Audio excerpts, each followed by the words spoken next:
আসসালামু আলাইকুম রহমতুল্লাহি ওয়া বারাকাতুহু। আশা করি সবাই ভালো আছেন। আলহামদুলিল্লাহ, আল্লাহর রহমতে আমরাও ভালো আছি।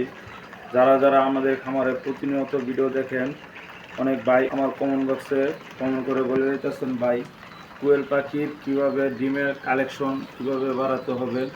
তো ভিডিওটা না টেনে না স্কিপ করে ধৈর্য সহকারে দেখবেন, কিছুটা হলে সফলতা পাবেন।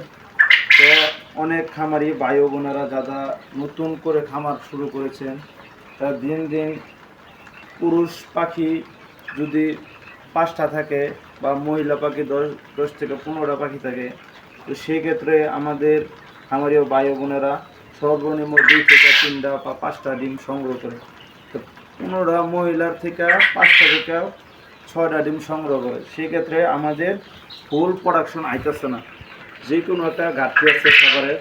তো সেই খাবারের ঘাটতিটা হলো 12 লেয়ার 1 যে ফিডটা, এই ফিডটা আমরা সংগ্রহ করতে পারতেছি না।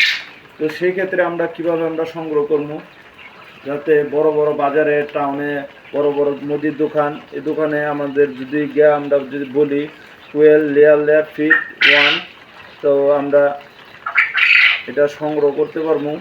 তো সেক্ষেত্রে আমাদের নারিশ লেয়ার 1 খাওয়াইতেছি বা ইত্যাদি অনেক খাবার আমরা খাওয়াইতেছি। সেক্ষেত্রে আমাদের কোয়েল পাখিগুলো চর্বি হয়ে যেতেছে, ডিমের প্রোডাক্টটা দিন দিন কমে যেতেছে।